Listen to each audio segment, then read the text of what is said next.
Hey guys, good morning. Welcome back to my channel. I hope आप सब अच्छे होंगे। जैसे कि गाइस आप देख रहे हो कि आज हम परसेंटेज पढ़ने वाले हैं और मैं आपको इंपॉर्टेंट क्वेश्चन कराने वाला हूँ। ठीक है गाइस, तो उससे पहले अगर आपने हमारे चैनल को सब्सक्राइब नहीं किया, प्लीज़ चैनल को सब्सक्राइब कीजिए और ज़्यादा से ज़्यादा अपना प्यार दीजिए। Love you all. देखिए फर्स्ट क्वेश्चन कितना प्यारा क्वेश्चन है।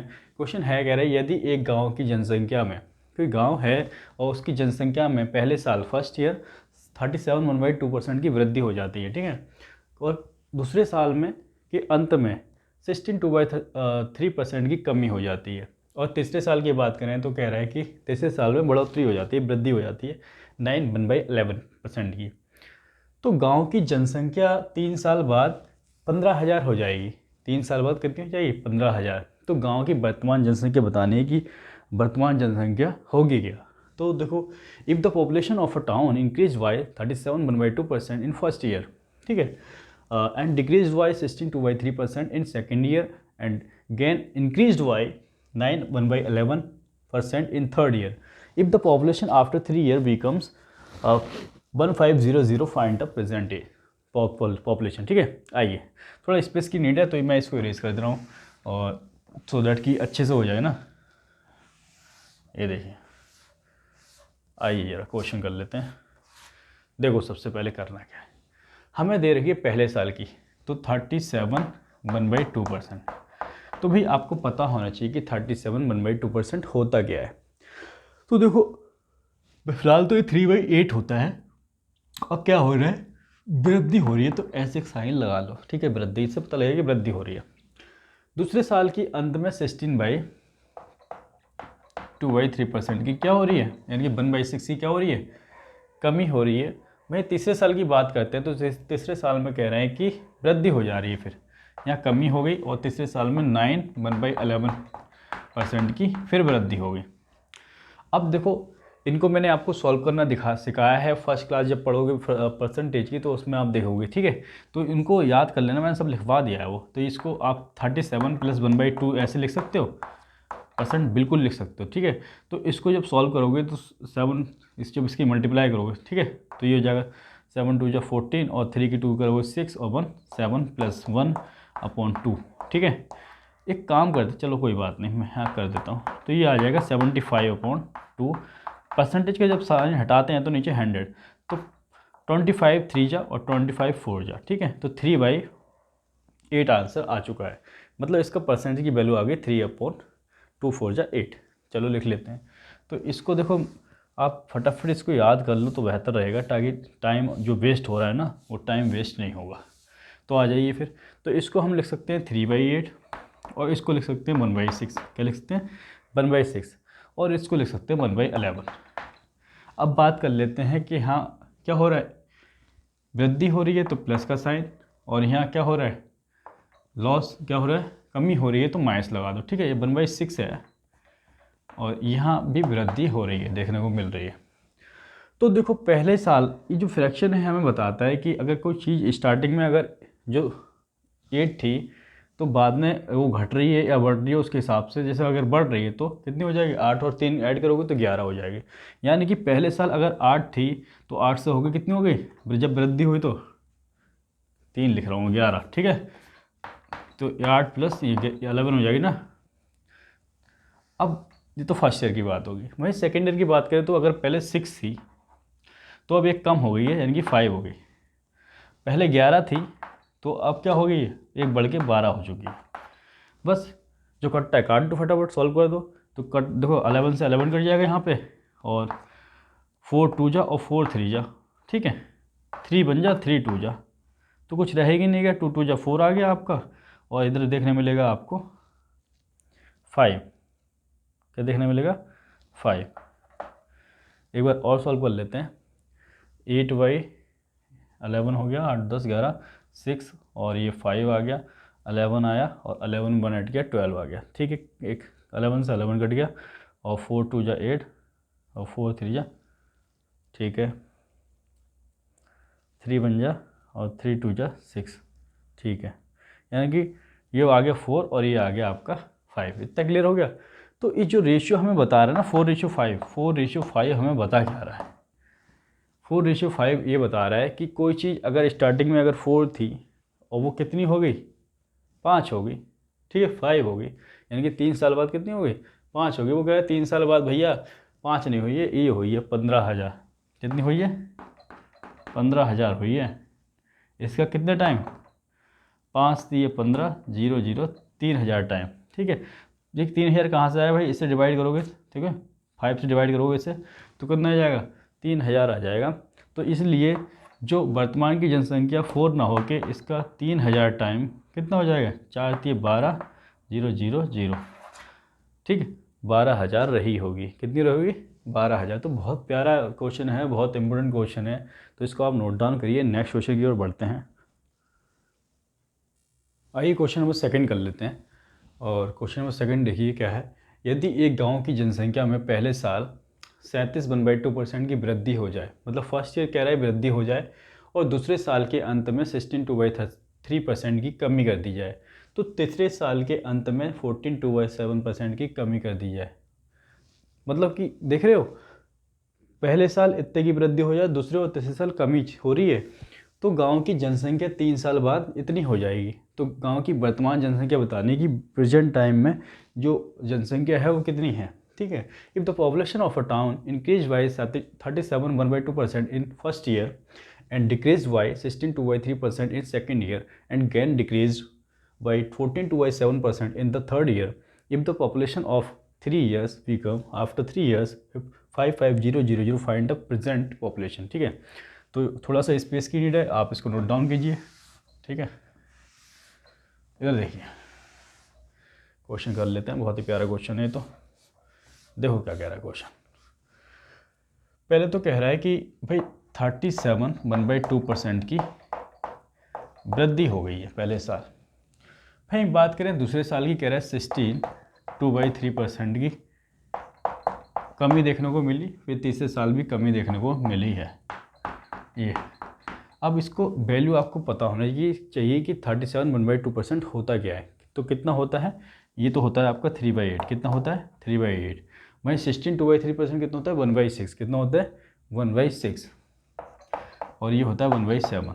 चलो इसको अच्छे से लिख लो 1/7। देखो अब इसमें तो क्या हो रही है, वृद्धि हुई, इन दोनों में हो गई कमी। ठीक है, यानी कि जो चीज़ पहले स्टार्टिंग में 8 थी, थोड़ी वृद्धि हो गई, कितनी हो गई 8 2 10 11 हो गई है। वहीं यहाँ देखें पहले दूसरे साल की में 6 थी, और 6 से घटकर कितनी हो गई 5 हो चुकी है। पहले 7 थी तीसरे साल में, तो अब तीसरे साल में घट के कितनी हो गई 6 हो चुकी है। बस जो कट्टा है काट दो, तो यहाँ देखो 6 से 6 कट जाएगा, और ये 8 और 7 जा 56, और ये 11 5 55। अब क्वेश्चन को देखो, क्वेश्चन कहना चाह रहा है कि जो गांव की जनसंख्या है 3 साल बाद कितनी है इतनी है, लेकिन क्वेश्चन के अकॉर्डिंग देखें ये जो जनसंख्या है 3 साल बाद होगी ना इतनी। ठीक है, ये बाद वाली जनसंख्या की बात करें, और ये जो वर्तमान जनसंख्या है ये वाली है। ठीक है, तो गांव की जो जनसंख्या है 55 ना होगी, कितनी है ये है 55,000, तो इसकी 1000 गुना, इसकी 1000 गुना। ठीक है, तो ऐसे ही ये 56 वर्तमान संख्या ना जनसंख्या ना होगी, इसका 1000 टाइम 56000 ये रही होगी। ठीक है, तो 3 जीरो, ठीक है 56,000 रही होगी। तो इस तरीके से क्वेश्चन को सॉल्व करना है, और बहुत प्यारा क्वेश्चन है। ठीक है, क्वेश्चन नेक्स्ट की ओर बढ़ते हैं। आइए क्वेश्चन नंबर 3 कर लेते हैं। क्वेश्चन नंबर 3 में देखो क्या कह रहा है गाइस, कह रहे किसी शहर की जनसंख्या प्रतिवर्ष 10% की दर से बढ़ती है, मतलब हर साल 10% की दर से बढ़ी। जैसे इस साल 10% बढ़ी, अगले साल भी 10% बढ़ी, और उससे अगले साल भी 10% ऐसी बढ़ रही है। यदि शहर की वर्तमान जनसंख्या, वर्तमान जो दे रहा है जनसंख्या इतनी है, तो उसकी जनसंख्या 3 वर्ष पहले बतानी है कितनी थी। तो देखो बहुत प्यारा क्वेश्चन है, 10% की दर से बढ़ती है। ठीक है, 10% का मतलब क्या है 1/10 क्या है भाई, परसेंटेज आ जाएंगे नीचे 100 जाएगा, 0 से 0 कटेगा, तो 1/10 प्यार से आ जाएगा हमारा। ठीक है, तो अगर पहले साल अगर 10 थी, 10 से बढ़ के कितनी होगी 11 होगी। भाई इसका मतलब क्या है कि 1, इस परसेंटेज का मतलब है 1, 10% का।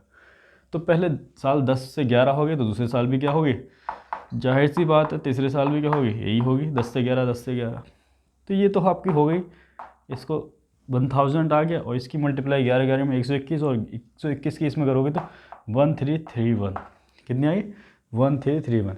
अब क्वेश्चन में जाएँ तो क्वेश्चन में ये जो बताता है ना आपकी ये वर्तमान जनसंख्या होगी और जो पहले थी वो हो गई, तो वर्तमान जनसंख्या कितनी होगी ये है क्वेश्चन के अकॉर्डिंग कितनी है 133100 कितने टाइम, तो ये भी कितनी होगी इसकी 1000 टाइम हो जाएगी। तो इसलिए वर्तमान जनसंख्या 3 वर्ष पहले थी तो 3 वर्ष के पहले कितनी हो जाएगी इसकी 1000 मल्टीप्लाई कर दो तो ये कितनी हो जाएगी 1 कितने जीरो लग जाएंगे 3 ये 6 हो जाएंगे, कितने हो गए 6 जीरो, तो ये रहेगी। ठीक है, तो ये हमारा आंसर आ गया। तो इस तरीके से क्वेश्चन को सॉल्व करना है। नेक्स्ट क्वेश्चन की ओर बढ़ते हैं, बहुत प्यारा क्वेश्चन है ये। तो आइए क्वेश्चन में 4 कर लेते हैं, बहुत ही इंपॉर्टेंट क्वेश्चन है गाइज और इस क्वेश्चन को करते हैं। ठीक है, क्वेश्चन में क्या है, कह रहा है कि एक व्यक्ति अपने पहले दाव में 75%, दूसरे में 75% शेष और तीसरे दाव में शेष 75% हारा था। मतलब पहले दाव में भी उतना ही हारा, दूसरे में भी, बात कहते हैं तीसरे में भी उतना ही हारा है और केवल 2 रुपये के साथ घर लौटता है। मतलब उसके पास जो 2 रुपये बचते हैं वो उनको लेके घर लौट जाता है। उनका शुरुआती पैसा बताना है कितना होगा। ठीक है, तो क्वेश्चन को कर लेते हैं। A person loss 75% of his monthly in the first bat, तो 75 है। ठीक है, 75% को बताओ क्या लिखेंगे, फटाफट बता दो, जल्दी से बताओ क्या लिखेंगे। देखिए 75 को 3/4 लिखेंगे, कितने लिखेंगे 75%, इधर कर दे रहा हूँ मैं 75 अपॉन परसेंटेज हटाओगे तो ये 3 पे जाएगा 25 से और ये 4 पे, तो 3/4 आ जाएगा। लेकिन हारने की बात हो रही है। ठीक है, अगर उसके पास 4 रुपये है, वो हारता है 3, ठीक है, तो उसके पास बचता कितना 1। तो देखो पहले पड़ाव में उसके पास अगर 4 थे तो वो जो हारा तो 1 बचा, और दूसरी की बात करते फिर 4, मतलब इसी सीरीज से 75।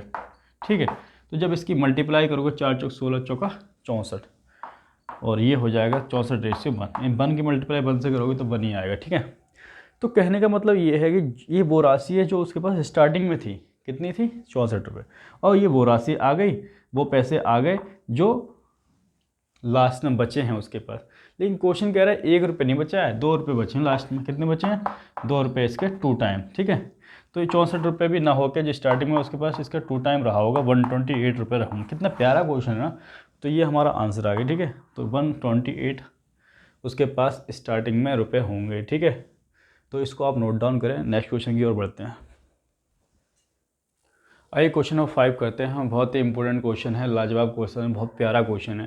तो क्वेश्चन कह रहा है कि रक्त के नमूने में लाल रक्त कोशिकाएं पहले 2 घंटे में 10% घंटे से बढ़ती है।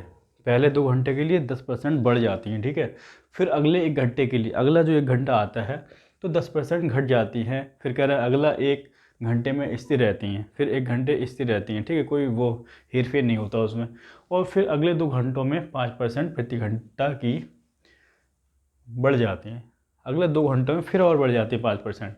फिर कह रहा है यदि नमूने में लाल रक्त कोशिकाओं की कुल मूल संख्या 40,000 है तो 6 घंटे के अंत में, 6 घंटे जब होने वाले होंगे उसके अंत में अनुमानित लाल रक्त कोशिकाओं की गणना कीजिए। ठीक है, तो सबसे पहले ये है the red blood cells in a blood sample grow by 10% पर आवर्स इन फर्स्ट 2 आवर्स।